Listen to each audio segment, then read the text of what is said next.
Kung akala ng lahat ay talagang nagbago na nga itong si Moira. Andun na nga nakikipag-usap na si Moira at talagang umiiwas na sa pakikipag-away. Nagkaroon ng pagkakataon na maging mag-partner itong si Moira at itong si Lynette. Masayang masaya sila sa kabila ng lahat na natatalo sila at hindi naman din ipinapakita ni Moira ang kanyang tunay na ugali. Hanggang sa nasubok ang kanilang sarili. Dahil nga sa puntong yun, magkasama itong si RJ at ito ngang si Lynette. Dito nga ay masaya pa nung una. Ngunit napansin na nga ni Moira na tela naapektuhan nga itong si Zoe at umiiyak na nga.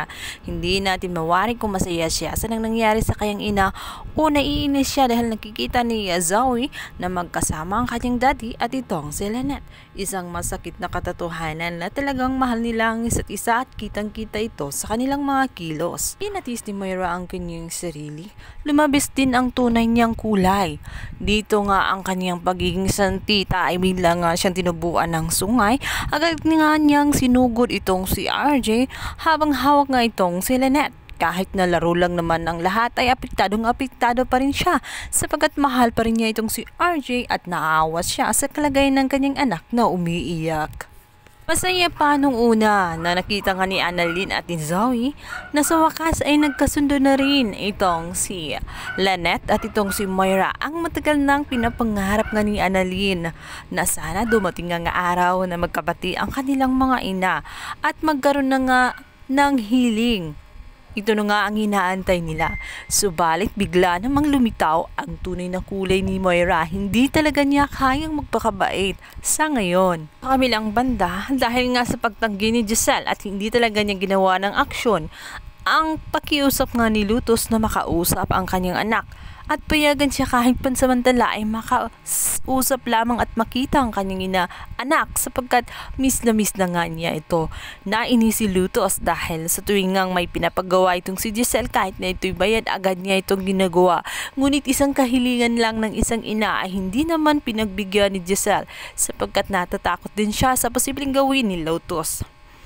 Mapalagay si Lutos kaya naman gumawa siya ng paraan at ang tanging niyang naisip na paraan ay gawin ngang hostage ang mga tauhan ng Apex maging ang kasamahan niya doon nang sa ganun pagbigyan ang kanyang kahilingan.